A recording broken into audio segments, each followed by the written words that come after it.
Welcome to the Epic Score Podcast. I'm your host, Gabe Shadid. My interview today is with Epic Score composer, Max Legend. Max just finished up a cool new album for Epic Score, and it'll be released in early June. I had a fun and relaxed chat with Max. He's a really nice guy who makes really high-impact music. And in this new season of the podcast, I think I'm going to do an interview every couple of weeks and only introduce a studio chat when there's something to announce. All right, I hope you enjoy meeting Max, and I'll see you next time. My guest today is Massimiliano Foti, known as Max Legend. He's just wrapped up his 9th album for Epic Score. Welcome, Max. How you doing? Fine, man. You? How you doing? Yeah, I am doing pretty good. I had fun mixing and mastering this latest album. And, this one, it kind of had its own direction. It had a lot of... I felt a lot of human desperation, a lot of more emotional weight to it. What's going on in your life, Max? What was going on that we got into that human desperation into this one? A lot is going on. Apart from this is, my music is always like this. It's always dramatic, big, bombastic, and percussive. And I tend to have a lot of thematic composing. I am a thematic composer. You can hear in my tracks that I'm doing a lot of themes, actually. So it's it's a great pleasure to be on. I think it's the 9th album. 9th album, yeah. From 2020. I started to work with you. I think in February 2020. Yeah. Right before the COVID. Yeah, exactly. Yeah, it's been a fun journey on these albums. You probably layer more percussion than anybody I know. It's unbelievable, the stems that you give me, and it's layer after layer, and they're layered on top of each other to be. I mean, any one of the stems could probably be a big, percussion track. And then there's like 4 or 5 others, like, oh, somebody got serious. Yeah. I throw also the kitchen sink and Exactly. everything is in it. Yeah, I love it. It gives me a lot to work with, you can choose the best percussion that you want. I give you a lot of experience. Then you do the dishes.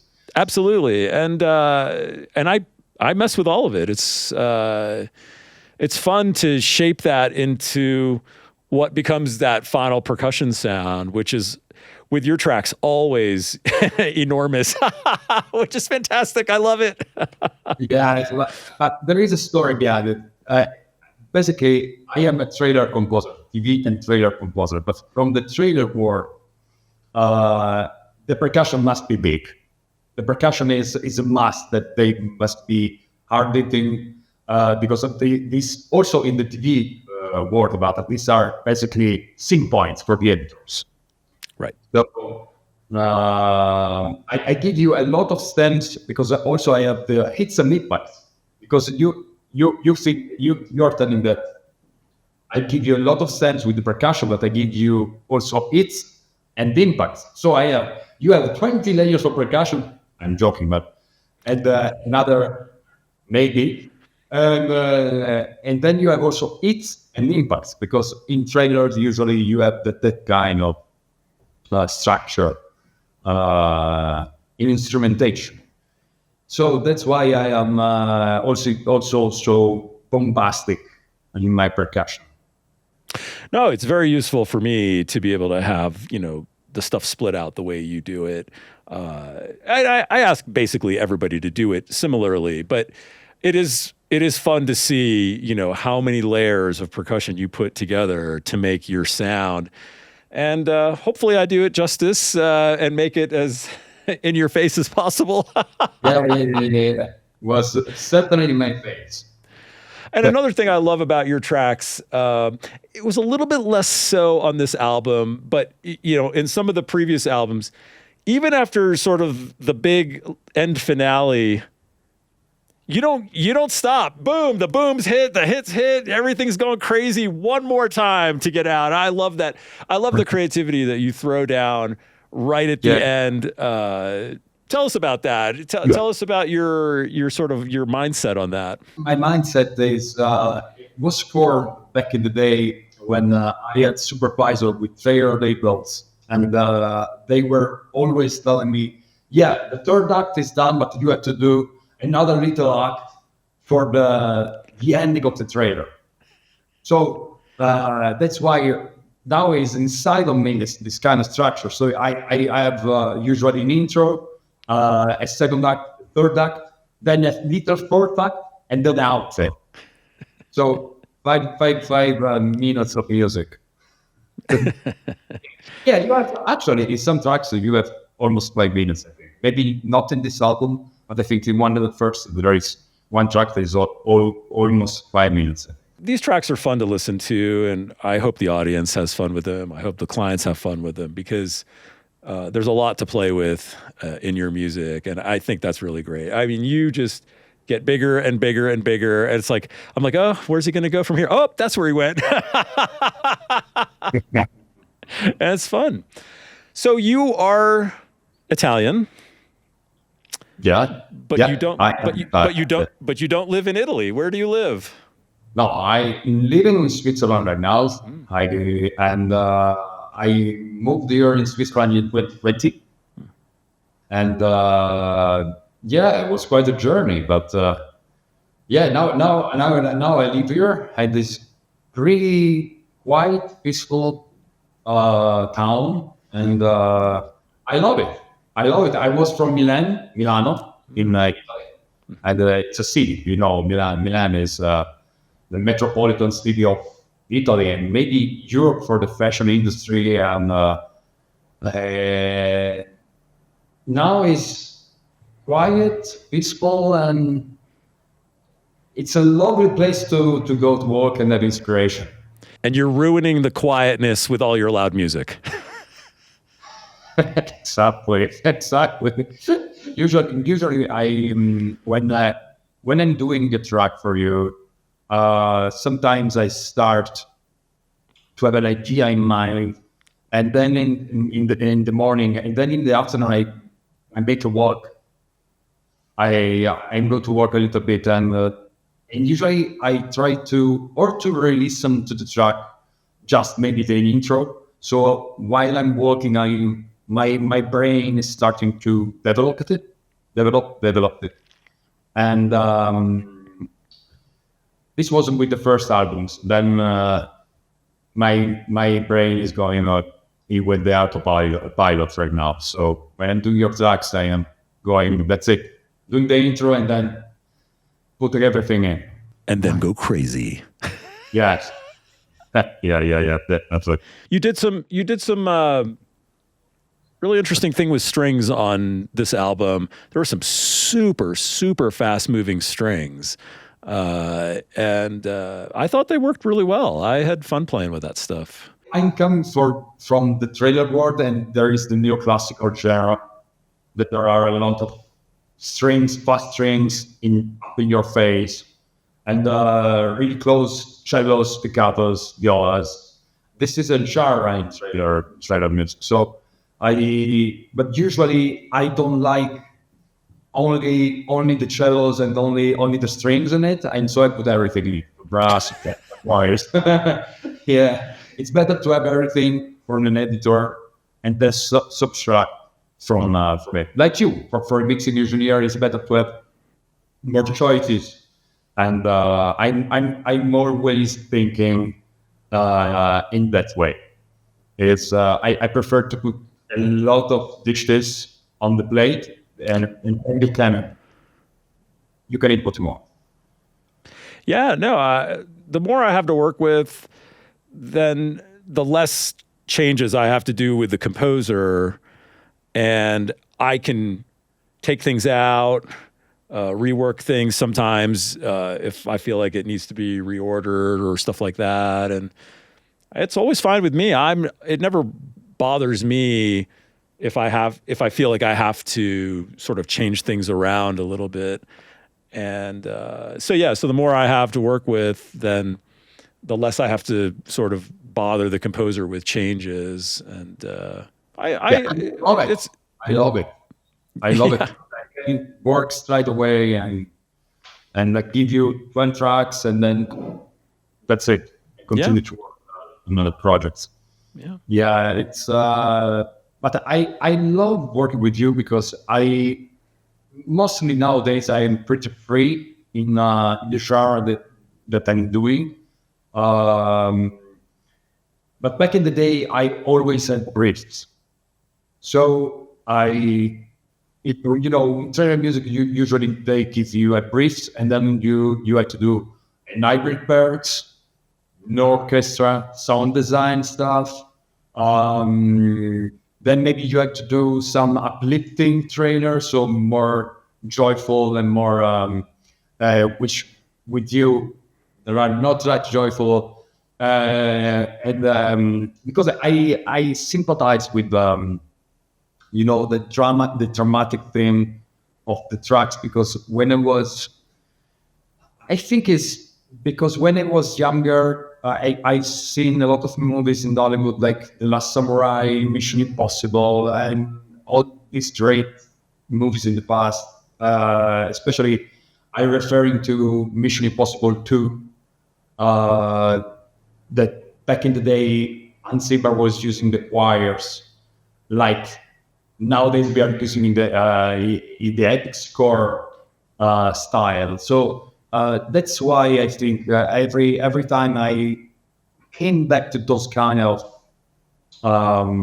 style, but also obviously more modern and more with sound design in it, and stuff like that. So you were watching these big, huge, modern Hollywood action film scores, and then sort of adding your own angle to it, and you really have developed your own sound. When I worked with guys like you, I really do want your creativity, and so I really try to not tie your hands as much as I can. And so I think anybody that's ever worked for Epic Score, I don't think they can ever go, oh yeah, Gabe told me to copy this composer or that track. Those words have literally never come out of my mouth. I love it. I love it. It's great because I am free to work and have ideas and develop ideas, because it can be a limited thing, because when you are completely free, you can be a little bit overwhelmed with the freeness. I don't know if it is a term, but I embed it. But with you, I actually, your label is name right here. So where did you get such fantastic fashion from, by the way? I don't know. It was a man back in Colorado, but I don't know it. So. Yeah. But the thing is with Epic Score is that the first time I think that I listened to Epic Score was from a Tanya Jean's album, and then I wanted to work with you. I think I sent you a demo back in the day, but I don't remember exactly which track I sent to you. And then you came back to me when I resent you another demo back in after I think 4 years. And you go. Here we are. Yeah, that's great. So what else are you working on these days? Yeah, I'm basically working with the TV music. I'm making TV tunes, a lot of TV tunes for shows, and different genres, and not so big bombastic, but also introspective, piano only, underscore, a lot of synth. As you can listen to them, always working with synth as a bed track for you, for your releases. But usually I love the kind of tension pulses. Basically, if you make a track naked, it put only the synth stems that I give to you, you have basically an underscore track, a tension track for TV. So that's what I love doing, and then now and then I make some releases for you. Yeah. But it was quite a journey. It was quite a journey. I started my journey as composer basically when I was 11 years old. I was at school. There was a musical section, and that's where I started to play classical guitar. After that, I switched to electric guitar, and I basically taught myself. And I was basically five beginner lessons with the electric guitar, and then I was already playing Banana Eruption and Deep Purple songs. Yeah. I love the man, Eddie Van Halen, Edward Van Halen when he died, I think a couple of years ago. A couple years ago, yeah. Yeah, a couple of years ago. A little tear, one tear only, has come down my face because I remember that I was mind blown when I heard Eruption for the third time. I think a lot of people were mind blown with his playing. Yeah, that sounds like I didn't understand how it was done, and basically it was the tapping technique in the guitar when you're using the finger and not picking. Right? You're a guitar player? No, I'm all piano. Oh yeah, okay. Then I had gone to the piano, and then I needed something more complete. I don't know why. When I was 16, 17, I needed something more complete because I wanted to make something more powerful. That I don't know why, and I was set up also with the piano. I started basically with back pieces, and then I progressed with Debussy, Clair de Lune, Liszt, Chopin, and so on. Yeah, it was quite a long journey, but I was. My neighbors were angry because I was always playing the piano after school. Yeah. And then at 19, I've done a little bit of a classical concert, one time, and where I was playing pieces from Liszt and Chopin, and that is something that I was composing also. And but then life got in the way, and I completely stepped out of the music. Oh, yeah. When I was 19 and 20, I was doing other jobs and was working. I didn't think at all to make my living as a composer. Was one of my dreams when I was 17, 18. But then one day was basically in 2013, 2014, I started composing again on the computer, and I noticed that at that time the libraries had become much more realistic and more especially cheap. Yeah, the computers got way more powerful, and the sample developers really started taking advantage of all that power, and the sounds were fantastic, right? Yeah. And because when I was 17, I wanted to make something with the computer, but the computer was not able to do it, and the sample libraries were out of the pocket, completely out of the pocket. Yeah, or you needed like 5 computers, and the sample libraries were right, and then the sample libraries still weren't super awesome. But yeah, every year these things get more and more impressive sounding, right? It's pretty amazing. Yeah. Also nowadays, I'm using a lot of the performance samples libraries like Oceania, the Choir library, and now libraries are great. When I started composing in 2013, 2014, they were great, but not so great like today. To achieve a big sound back in the day, you have to layer a lot of shallows and staccatos and stuff. Now you have a couple of libraries. So it's crazy stuff. Yeah, now these, I don't think I've really tried one yet, but they're like AI sample libraries for like? I guess in a couple of those, but never did. Yeah, I haven't tried them yet either. Yeah, We'll get around to it. We'll get there. Yeah. Most probably, yeah. The world is changing, so we'll see. Also, another library that I'm using a lot is Subverger from Dark Force Audio, I think. And Tarek Mansour. Tarek Mansour, yeah. That guy is crazy. Incredible big guy. You know what? I have to interview him. He's on the list. I got to get a hold of him and get him on here. He's a fun guy for all the dark stuff that he does and the dark sounds and the crazy aggressive music and all that. He's like the nicest guy.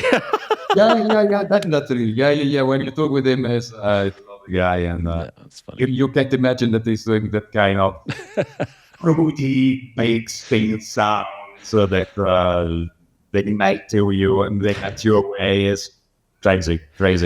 I'm gonna have to tell him like glare at the camera or something and look mean. Yeah, I layer his brands from Subversion with other stuff, and crazy stuff. So basically, I was creating a few tracks, and I began uploading them to YouTube. Then I started to sending them to promotional channel, like Epic Music World back in the day, Radar Music World, the start. And that's when things started to happen. I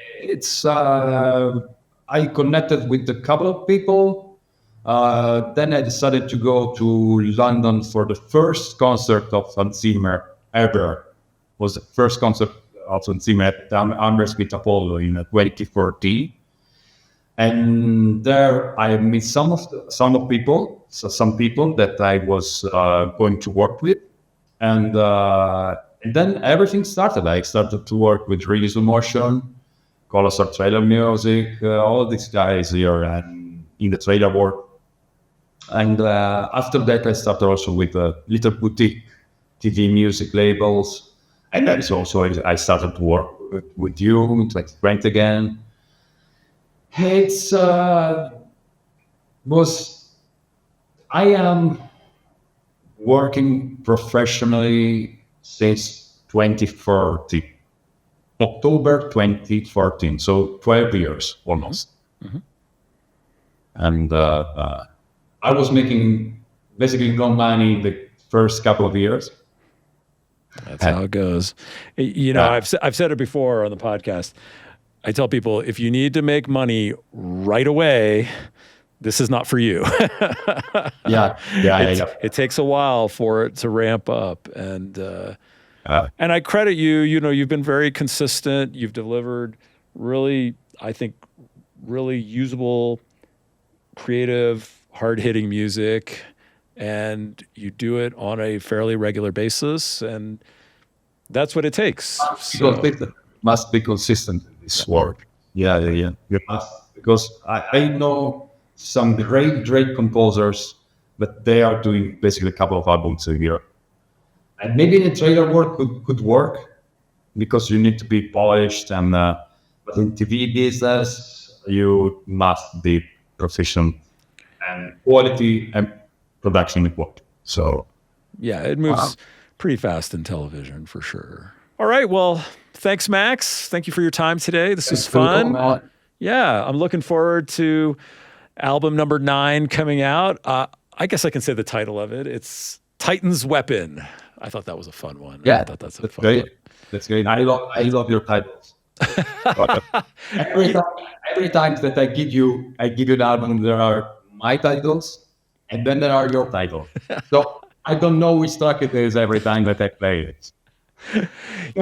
You actually have really good titles, and quite often, occasionally I'll actually use it, and that's fine.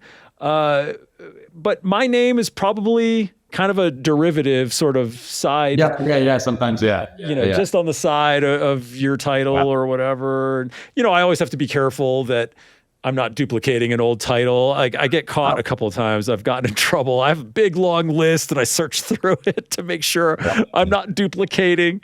But yes, Titan's Weapon, early June. It'll be out. I'm looking forward to that coming out. And thanks for your efforts. And it's good to talk to you. Thanks to you, Gabe.